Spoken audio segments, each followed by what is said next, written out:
turbo engine running. Absolute genius. Get this. Welcome. This is the show where we bring you Science. What that essentially means is discoveries, Advances. Questions. Research. technology. unbelievable. Without further ado, This is The Naked Scientists. Hello, welcome to The Naked Scientists podcast, the programme that brings you the biggest breakthroughs and talks to the major movers and shakers in the worlds of science, technology and medicine.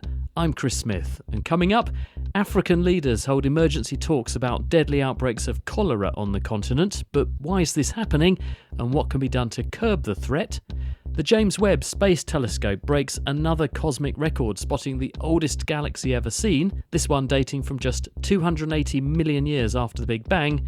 And we explore the hidden workings of our natural history museums. What did they decide not to display, and why? From Cambridge University's Institute of Continuing Education, this is The Naked Scientists.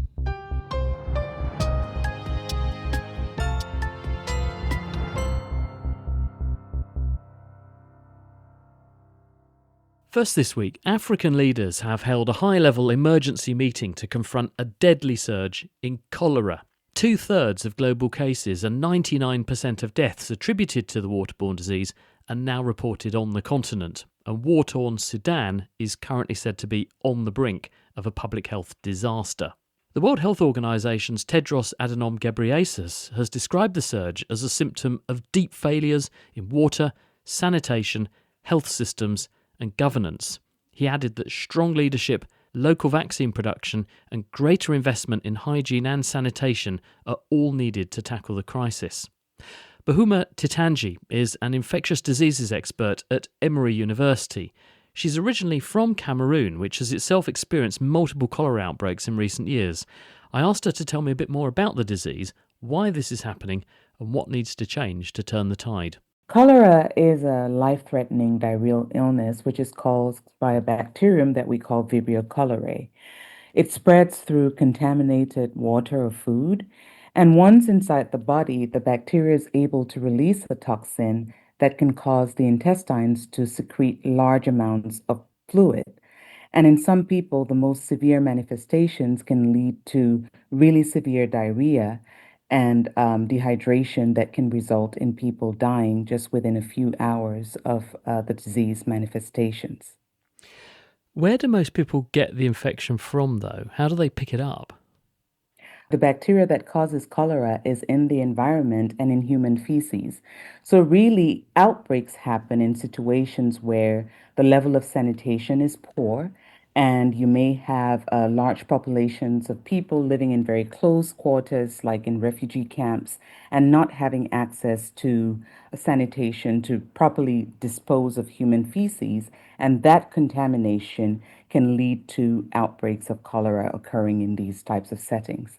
A vicious cycle then, because once you've got it started, it comes in from the environment, gets into people, and then the people amplify it and you end up with an explosive outbreak, which is, I guess, what's happening at the moment. We're seeing this problem in Sudan, but wherever is affected. Absolutely. And I think that one of the things that have amplified the ongoing outbreaks are also the conflicts that are affecting a lot of regions, particularly on the African continent. You've mentioned the case of Sudan. We know that it's been weathering a civil war for the past year and a half, and there are lots of displaced populations in that setting. There's a collapse of the sanitation infrastructure. There are lots of refugees and there are refugee encampments where water and safe food supplies are not guaranteed. So essentially, these are the most optimal conditions for cholera to spread and really affect people in quite devastating manners. What's the best way to deal with people who have got it right at this second? The treatment for cholera really is providing oral rehydration salts and providing replacement of the fluids that are being lost through diarrhea. When people die from cholera, they die because they are dehydrated. So a lot of the management procedures, one of the first things that we do is make sure we're providing people with sufficient rehydration that includes the salts and elements that they lose in copious diarrhea. Sometimes when people are very severely ill with cholera, they're so weak that they cannot drink the oral rehydration salts. And in these instances, you have to provide them with that rehydration with IV fluids. Now, you can imagine in a setting where there's a total collapse of the healthcare infrastructure, that being able to get an IV into someone and to give them IV fluids could be more challenging, such as some of the examples I've mentioned, like Sudan, where we currently have a big outbreak. Prevention's always better than cure, though. So, what can we do to protect individuals, but also then do this on a bigger scale, population level interventions? I think it's very important to understand that cholera really is a disease of lack of infrastructure. There is absolutely a need for countries that are most impacted by cholera currently to really focus on providing clean water supplies to the populations and also educating people on proper ways of which to dispose of human feces to reduce the chances of contamination. In some of the communities where you see outbreaks of cholera occur, people do not have latrines and ways in which to dispose adequately of human fecal material. And there's still a lot of open defecation, which can run off into streams where they get their water supplies from. And as you can imagine, that immediately leads to the cycle of outbreaks occurring in the rainy season where the runoff can is more likely to contaminate these water supplies, et cetera, et cetera. Water infrastructure, though, is notoriously long term. Water companies talk about taking decades to build reservoirs, putting in pipelines takes years. So we need a sort of near-term solution. Are there any sort of things like vaccines that could be implemented or brought to bear in the near term to protect at-risk communities while we reinforce infrastructure, sewage treatment and water supplies and so on? Absolutely. There are currently authorized by the WHO three oral vaccines that protect against cholera. And a lot of these vaccines provide a very good level of protection, about 80% protection against severe forms of the disease, which are actually the forms that result in death. And these vaccines have been used as a strategy to distribute in the context of outbreaks, particularly preemptively to protect populations that could be exposed to cholera when these outbreaks occur. Unfortunately, in recent years, there have been challenges regarding how much supply of vaccine is actually available to respond to these outbreaks. The manufacturers are few, and the demand is high, and the stockpile of the vaccine has actually run quite low, which means that although there are many countries facing cholera outbreaks, not everyone is able to access the vaccine as a tool to respond to these outbreaks. It's ironic, isn't it, that over 100 years since water and cholera were first linked by John Snow in London, here we are in this era with more information, more knowledge, and more resources at our fingertips in some places. And we're really seeing diseases like this causing major headaches for massive numbers of people. I think that it just goes to show that we can accumulate knowledge, we can have all the tools, but if we don't make the tools available to the communities that need it and that are being impacted by a particular disease outbreak, then the tools don't really serve any purpose at all. And cholera is just the latest illustration. Bahuma Tatanji at Emory University on the rising rates of cholera across Africa. Back here in the UK, the National Health Service is rolling out a world-first vaccine programme to try to tackle the problem of gonorrhea. Rates of this bacterial infection have climbed worldwide at an alarming rate in recent years, and a high fraction of the infections are being caused by heavily drug-resistant strains of the microbe. It's hoped that the move, which will use the vaccine developed for a close relative of gonorrhea, that's the meningococcus bacterium that causes meningitis, will prevent thousands of new cases over the coming decade. I've been speaking with Shamez Ladani and Hamish Mohammed at the UK Health Security Agency. Hamish explains first the scale of the issue we're confronted by. The problem is gonorrhea, which is a sexually transmitted infection. It's spread through sexual contact.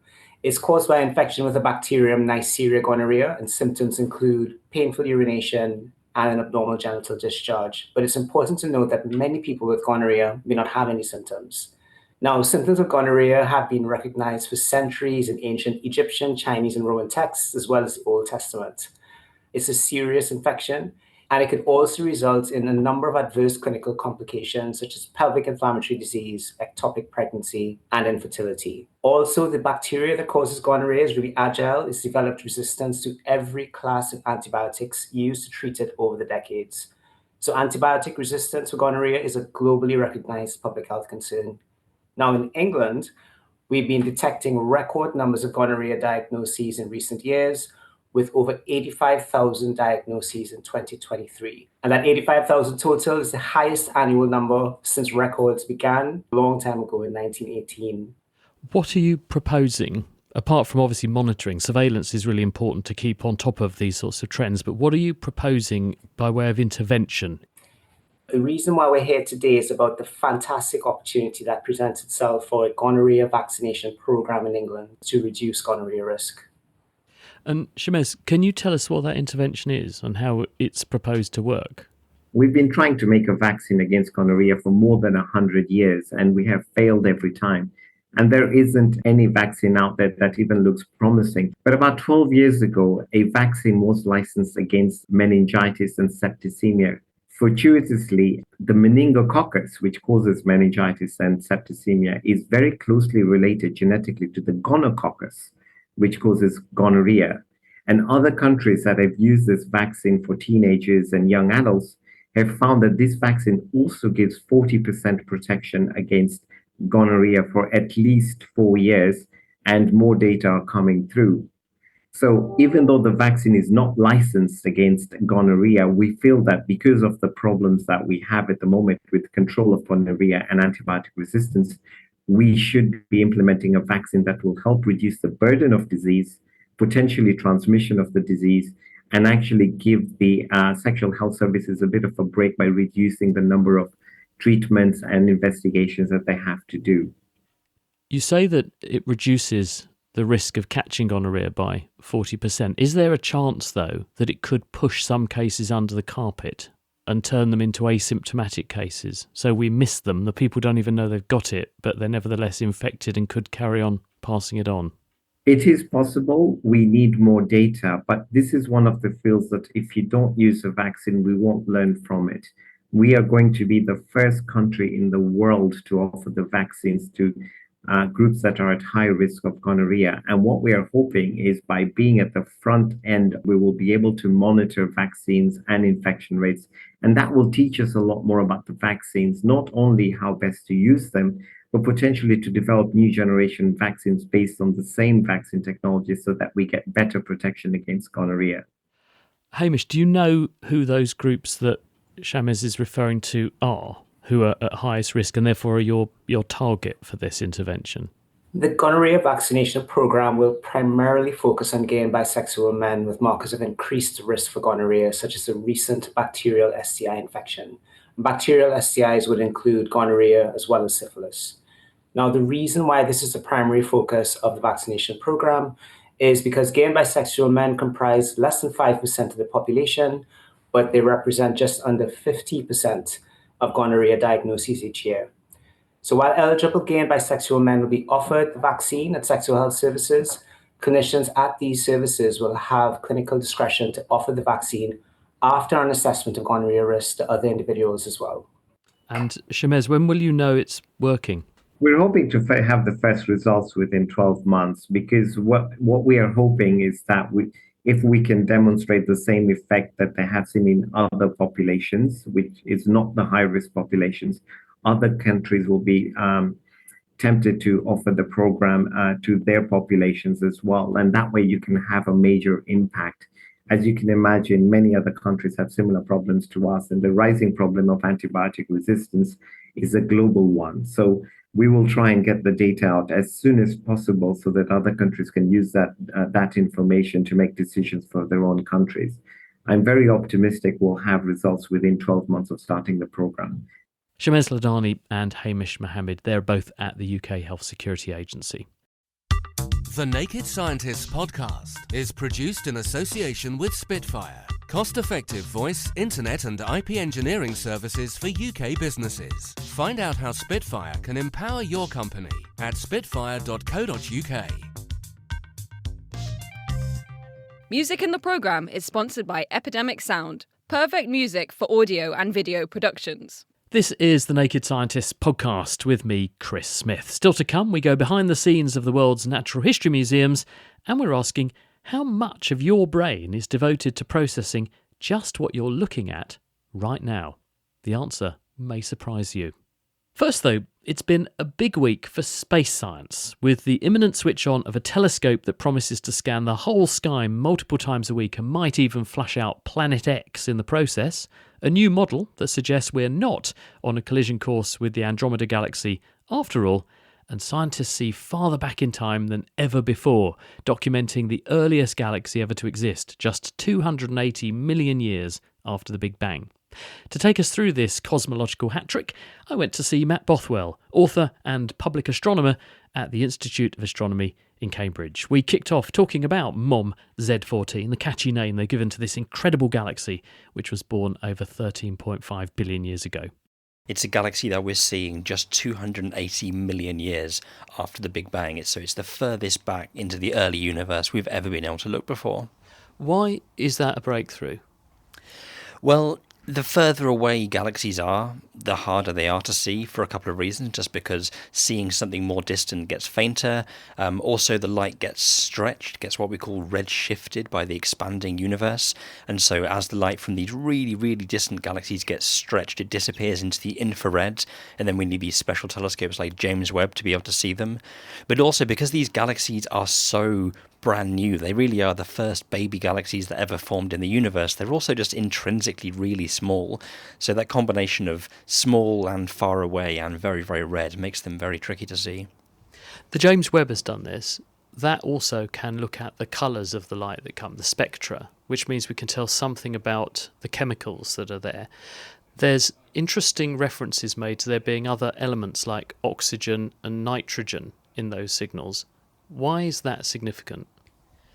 Well, that's really exciting because these heavy elements have to be made inside stars, right? So the Big Bang itself only really made hydrogen and helium and a tiny little sprinkling of lithium.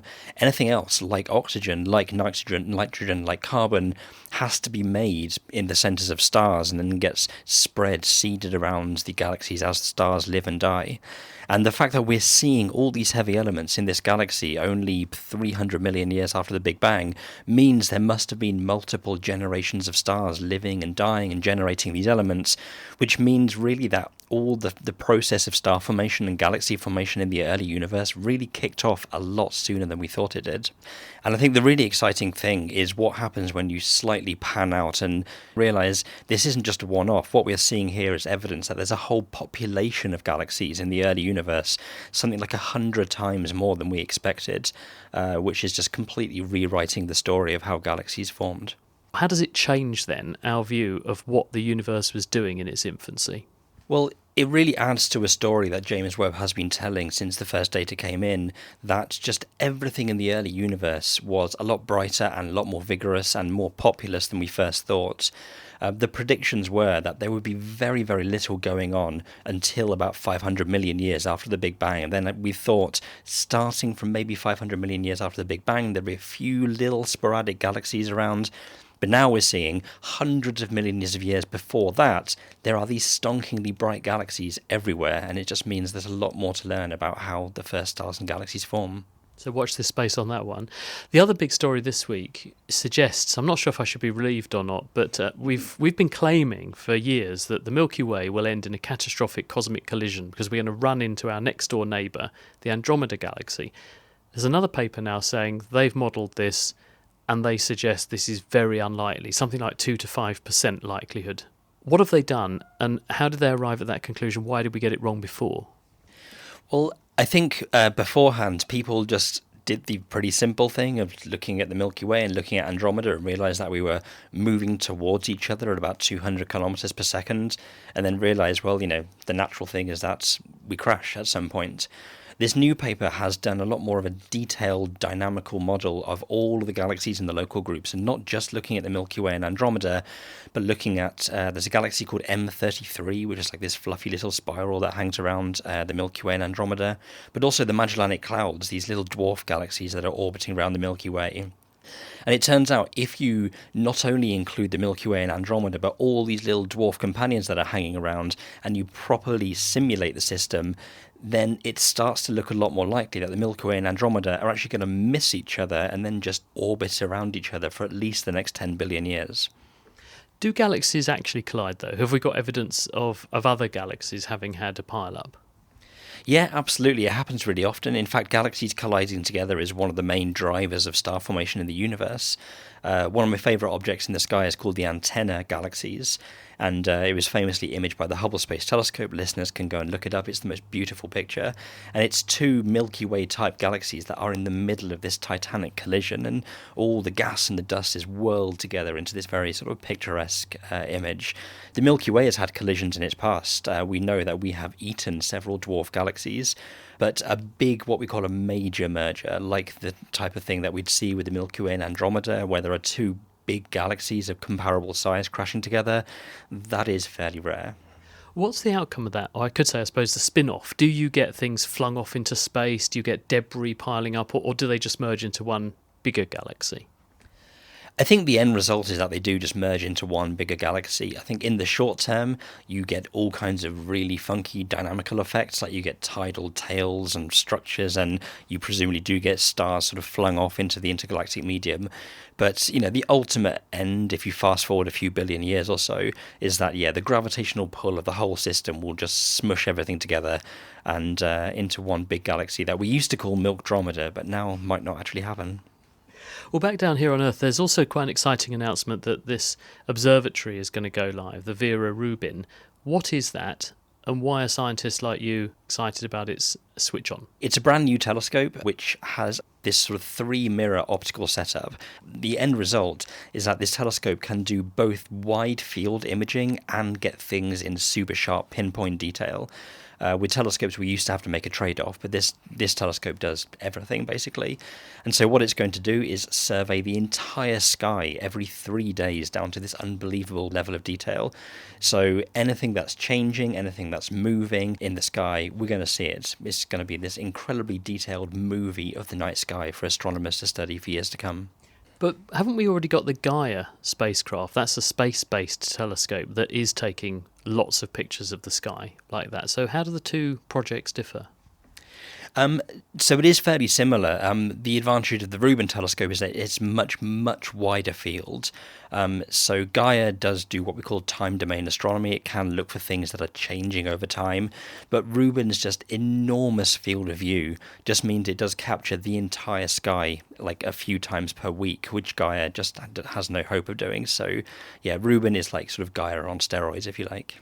And what will that enable us to do? Once you've got that time lapse almost of how the night sky is evolving, what does that change about our ability to do astronomy, space science? So there are all kinds of discoveries with Rubin that have been completely impossible before. It's going to find countless asteroids flying around the solar system, including things that might be dangerous to Earth that we can then take care of. If there is a planet X in the outskirts of our solar system, Rubin will find it. Then going to the complete other end of the scale, it's going to make the biggest ever map of the universe, and that's going to tell us things about how dark energy and dark matter work on the biggest scales. It's a very exciting time. When is switch on? 23rd of July is first light. Very exciting. And interestingly, Matt tells me that the prototype for that clever 3-mirror lens system that will enable the Vera Rubin telescope to see both far and wide at the same time was actually developed quite a few decades ago at Cambridge's Institute of Astronomy, not far from where we were sitting. Let's hope it works. Matt Bothwell there. Well, very much with our feet back on the ground now, we're going to explore the hidden workings of natural history museums. Specifically, what stories do they choose to tell and, crucially, what is left out? This is the thrust of a new book which is called Nature's Memory by Jack Ashby, who's Assistant Director at the University Museum of Zoology in Cambridge. He reveals how these institutions shape our view of the natural world, not just through science, but also through politics, colonialism and culture. He's been telling Marushka Subban why he wanted to write the book, and why it matters. Open the door onto what's really going on in natural history museums and tell the story of how they go about displaying nature, how they go about telling the story of their own history, and also how they go about saving the world. Those are the three themes. So asking those questions of why have these specimens been chosen for display over others, what's been left out, why have the curators made those kinds of decisions, and really kind of invite visitors to think about that. And then the second section is asking where did we get all this stuff, and telling the honest stories of how collections came together, which I think probably will be surprising for a lot of people. They've been surprising for me over the years. And then finally, that our collections hold these amazing treasure troves of scientific data that are fundamental to solving some of the biggest problems that affect literally every person on Earth. So those are the kind of three big themes of the book. And was there a moment or experience that made you want to write it? There was one moment when I was a student here in this museum. I was lucky enough to study here, and we had a classroom that had cases in it with primates. It was a gallery, and one evening I was in there on my own, and I looked up and saw these two colobus monkey taxidermy specimens looking down at me on the shelf above, and they are absolutely horrific. They have got their kind of claws out, they've got their teeth bared, like lips curled, grimacing in these kind of horrible snarls, painted bright red gums and really big teeth. It was the first time I realised that, hang on, someone has done that to those monkeys on purpose. That was a decision to pose them in that way. And it's like, what is that monkey supposed to be doing? And that's the first time I realised that actually these are not just kind of natural specimens, that they are actually made by people to look in like a certain way and to communicate in a certain thing. And that's really when I started thinking, hang on, museums aren't quite as straightforward and as apolitical as you might think. And you point out that natural history museums are trusted places, but they don't always tell the full story. What is one of the biggest misunderstandings people have when they visit? Remembering that these are made objects, that these are not animals that have died and we've plonked them on the shelf, that there's been quite a lot of human intervention in between, and sometimes that human intervention tells a really interesting story. I could say that we don't necessarily represent biodiversity in a very honest way, as in you come in and what you'll see is mammals and dinosaurs, when mammals are kind of 0.4% of number of species on Earth, whereas insects get a really poor share of the limelight when they're really, really important. Or I could say that the stories that we tell about our collections don't tell the whole picture. We've come to think of natural history museums as really scientific places that are kind of, in science we might think is kind of devoid of politics and bias, but actually obviously science is part of society and museums are made by people, and people are not on the whole not on the whole scientific. So I think it's interesting to think about the way that museums go about telling stories, and it's really important that we are trusted places. And I think like that brings with it a huge amount of responsibility to tell the honest stories of how collections came together and how science was done in the past, which I don't think is what people would expect, I guess. So people make museums and people are biased. How should museums today deal with the complicated legacy of where their collections come from? Natural history collections are the repositories of empire. Many of them were built in the 19th century very explicitly to prop up colonial ideals, and even what we call racist pseudoscience now on kind of categorizing people as well. The way that European empires went around the world trying to work out what resources there were in other countries that could be exploited, be those resources, animal, vegetable or mineral. That is literally what makes up natural history museums. And so the museums are there to help research and help display those stories. There are some really complicated, troubling, often violent stories about how collections came together. And I think it is important that we're honest about that. So basically, museums need to have the whole truth. We're adding to history, we're not erasing it. And I think that's quite an important point. So you end the book on a hopeful note, saying museums could help save the world. Could you give us a real example of where museum specimens have made a difference to science? Yeah, so I mean, I guess it's a big claim saying that we help save the world, but we've literally got the world's best evidence for how the climate has changed over the last 200 years, how biodiversity has changed. So we have the data for understanding and therefore mitigating climate change and biodiversity loss, which is utterly fundamental to our survival and our quality of life. And for a concrete example, we have in this collection in the University Museum of Zoology in Cambridge tens of thousands of insects that were made around Cambridgeshire, that were collected around Cambridgeshire in the 1820s and 30s, so 200 years ago, before the massive wetlands that cover the east of England were drained during the Industrial Revolution, before the fens were drained. And so the data that comes with this collection, which was made by a man called Leonard Jennings, attached to the specimens or in his notebooks, tells us exactly what species lived in really detailed geography around the east of England and how common they were, and exactly the kind of helps us to find out the environmental conditions. Because we could say, oh, this specimen was collected on the 30th of May, 1825. What was the weather like that day? And they're in that spot. And so we can help. We're now working with the local wildlife trusts who are restoring the wetlands. So to say, this is the species that you should be managing for, this is the environmental conditions that they'll require. It is directly leading to the restoration of Finland, which is the biggest restoration project in England. It's really, really tight link between the specimen data and the environmental conservation today. Mariska Subin talking to Jack Ashby at the University of Cambridge. Well, now it's time for Question of the Week, and David has had the insight to get in touch with this question. How much do the senses take up in brain capacity? And what sense occupies the largest part of the brain? I would guess it would be sight. Thanks, David. Just what proportion of our brain is dedicated to our mind's eye?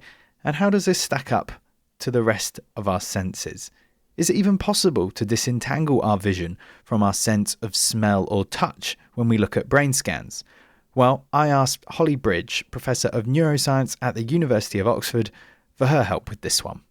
It's very easy to divide the brain up into different regions that respond to each sense. There's no question about that. I'm a vision scientist, so I know that the back of everyone's brain is dealing with visual information. And that will be different depending on whether I present you, say, pictures of faces or a picture of a waterfall flowing over a cliff. That will excite different bits of the visual system, but it will all be at the back of the brain. Similarly, if I present you with music, I can pinpoint where that's going to be, which is going to be very distinct from those visual areas. However, in order for us to function as humans, generally our senses are going to work together. So if we need to reach for an object, we need to know what that object feels like, we need to be able to see it, and we need to be able to feel where our arm is. So we need to be able to integrate that information. Nobody said brain science was easy, I suppose. Nevertheless, it sounds like we're going to be able to give you a fairly straightforward answer, David. Focusing on sight then, as you picked out, what numbers have you got for us, Holly? Estimates range for sight as being between about a third and a half of the brain will give you some sort of activity to something that's presented visually. But if you think about when things are presented visually, what that might do is it might also evoke memories of when you've previously seen something like that. So if you look at the areas that are activated to a particular visual presentation, the definition of what is visual is a little bit loose, but nonetheless, I would say that at least a third of the brain is processing visual information. If you consider what the visual system is doing, it is quite phenomenal. The input to our brain is essentially spots of light. Those spots of light, which give us a sort of representation of where things are, need to be somehow transformed into this amazing perception of the world that has colour and it has shape and it has objects and it has faces. How that happens, we think there's probably about 50 different visual areas. So if I present you pictures of faces, I know that we will see sort of 3 different areas come up in your brain because you're responding to faces. Quite the justification, I'd say, for why sight takes up so much brain capacity. So how much room is there left for the other senses?